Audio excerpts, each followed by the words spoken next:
ঢাকা কুয়াকাটা মহাসড়কের বরগুনার আমতলীর অংশে সড়ক দুর্ঘটনা কমানোর জন্য সড়কের দুপাশের ঝোপঝাড় এবং আগাছা পরিষ্কার করছে বরগুনার আমতলীর শতাধিক যুবক। সকাল থেকে বরগুনার আমতলীর ঘটখালি বাজার থেকে তারা এই পরিচ্ছন্নতা অভিযান শুরু করেছেন। আমরা এখানকার যারা স্বেচ্ছাসেবী এবং বিভিন্ন সামাজিক ও রাজনৈতিক দলের নেতৃবৃন্দরা রয়েছেন তাদের সঙ্গে কথা বলে জেনেছি যে ঢাকা কুয়াকাটা মহাসড়কের বরগুনার আমতলীর ২৪ কিলোমিটার সড়কের দুপাশেই ঝোপঝাড় তৈরি হয়েছে। দীর্ঘদিন ধরে অপরিষ্কার থাকার কারণে এই ঝোপঝাড়গুলোতে সড়কের যেসব যানবাহন চলাচল করে সেই যানবাহনের চালকরা ভালো দেখতে পান না। পাশাপাশি এই ২৪ কিলোমিটার সড়কে অর্ধ শতাধিকের বেশি বাঁক রয়েছে। এই বাঁকগুলোতেও ঝোপঝাড়ের কারণে চালকরা ভালোভাবে সামনের দিকে দেখতে পান না। এর ফলে এখানে সড়ক দুর্ঘটনা প্রায়ই ঘটে থাকে।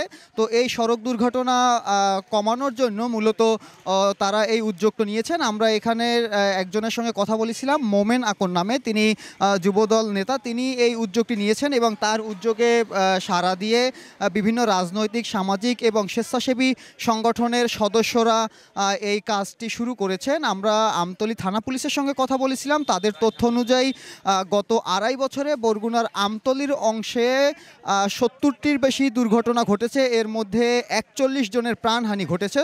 তো এই বিষয়টি নিয়ে কিন্তু এই সড়কে চলাচলরত যানবাহনদের চালকদের সঙ্গেও আমরা কথা বলেছি। তারা আমাদেরকে জানিয়েছেন যে পদ্মা সেতু উদ্বোধনের পর এই সড়কে যানবাহনের সংখ্যা বেড়েছে, কিন্তু সড়ক প্রশস্ত করা হয়নি। অন্যদিকে সড়কের দুপাশে ঝোপঝাড় থাকার কারণে এবং অনেক বেশি বাঁক থাকার কারণে সামনের দিকে তাদের দেখতে সমস্যা হয়। এর ফলেও কিন্তু অনেক দুর্ঘটনা ঘটে থাকে বলে তারা আমাদেরকে জানিয়েছেন। তো এই দুর্ঘটনা প্রতিরোধের জন্যই বা দুর্ঘটনার হার কমিয়ে আনার জন্য এই উদ্যোগটি স্থানীয় যুবকরা নিয়েছেন এবং তারা বরগুনার আমতলীর যে ২৪ কিলোমিটার মহাসড়ক রয়েছে সেই মহাসড়কের পুরো দুপাশই তারা পরিষ্কার করবেন। পাশাপাশি সড়কের পাশে যেসব নির্মাণ সামগ্রী এবং গাছের গুঁড়ি ফেলে রাখা হয়েছে এই গুঁড়িগুলোকেও তারা অপসারণ করবেন। এজন্য ইতিমধ্যেই এইসব গাছের গুঁড়ি এবং নির্মাণ সামগ্রী যারা রেখেছেন সেই সব মালিকদের সঙ্গেও কথা বলেছেন। আমরা এই যারা এখন এই মুহূর্তে পরিচ্ছন্নতা কার্যক্রমের সঙ্গে যুক্ত রয়েছেন তাদের সঙ্গে কথা বলেছি। তারা আমাদেরকে জানিয়েছেন শুধুমাত্র